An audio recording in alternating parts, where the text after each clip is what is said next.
भरतीचं ग्राउंड जवळ आले आणि शिनपेन होते. खूप महत्वाचा व्हिडिओ मित्रांनो. शिनपेन का होत आणि त्याच्यावरती उपाय काय, तर चला बघूया. रोज हार्ड ग्राउंड वरती प्रॅक्टिस, डोंगरावरती प्रॅक्टिसला सुरुवात केल्यानंतर अचानक जास्त प्रमाणामध्ये धावणे, या परिस्थितीमध्ये आपले मसल खूप वीक असतात. त्याच्यामुळे आपल्या डायरेक्ट बोनवरती त्याचा शॉक जातो, म्हणजे बोनवरती पूर्ण प्रभाव पडतो. त्याच्यामुळे शिनपेन व्हायला सुरुवात होते. याच्यामध्ये जर तुम्ही चुकीचे शूज वापरले, फ्लॅट शूज वापरले, तर 100% तुमचे पाय दुखायला सुरुवात होणार. तुमचं ओव्हरवेट असेल आणि तुम्ही स्पीड रनिंग करत असाल तर तुमचे पाय दुखायला सुरुवात होणार. आधी 4-5 किलो वजन कमी करा, त्याच्यानंतर रनिंगला सुरुवात करा, हळूहळू.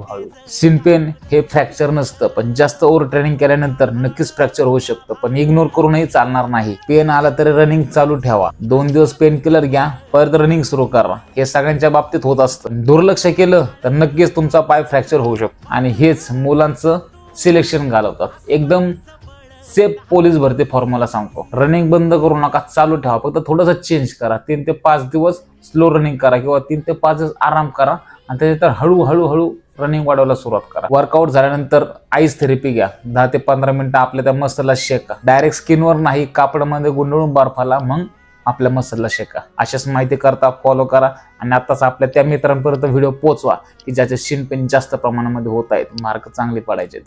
जय महाराष्ट्र.